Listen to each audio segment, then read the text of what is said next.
இப்போ 6ஆம் இடத்துக்கு சனி வர்றார். கும்பத்திலிருந்து மீனத்துக்கு போகும்போது துலாத்துக்கு அது 6ஆம் இடமா வருது. 6ஆம் இடம் ரோகச்சனி அப்படின்னு சொல்லுவாங்க. ரோகச்சனினா ரோகஸ்தானத்துக்கு வர்றாரு 6ஆம் இடம். பொதுவாக 6ல் கோச்சாரத்தில் சனி வரும்போது நல்ல பலன்களை தான் நிறைய செய்வாங்க. ஒரு 80-85% உங்களுக்கு நல்ல பலன்களை சனி கட்டாயம் செய்வார். அப்போ 6ஆம் இடத்தில் வருவதனால புதிய கடன்கள் வாங்கக்கூடிய நிலை, நீங்கள் எதிர்பார்த்த கடன்கள் கிடைக்கக்கூடிய காலமாக இருக்கும். எதிரிகள் உங்களுக்கு இல்லாமல் போகக்கூடிய காலம், உங்கள் எதிரிகள் இல்லாமல் போய் மறைமுக எதிரிகள் விலகக்கூடிய காலமாக இருக்கும். தடை எதிர்ப்பு இதெல்லாம் நிவர்த்தியாகி வாழ்க்கையில் வெற்றி அடையக்கூடிய காலமாக இருக்கும். அப்போ 6ல் சனி வரும் காலம் உங்களுக்கு சனி நன்மைகளை கோச்சாரத்தில் நிறைய செய்வார்.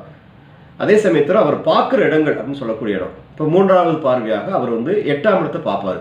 இப்போ 8ஆம் இடம் ஆயுள் ஸ்தானம், தடை தோல்வி அவமானம் இதெல்லாம் கொடுக்கக்கூடிய இடம். கடன் நோய் வழக்கு சிறை தண்டனை இதெல்லாம் கிடைக்கக்கூடிய காலம். இது மாதிரி ஒரு சிலருக்கு ஒவ்வொரு மாதிரி பலன்களை இந்த 8ஆம் இடத்து பார்வை செய்யும். ஒரு சிலருக்கு விபத்து கண்டங்கள் வரும், ஒரு சிலருக்கு ஜாதக ரீதியாக தேவையில்லாத வம்பு வழக்குகள், கோர்ட்டு பிரச்சனை, கேஸ்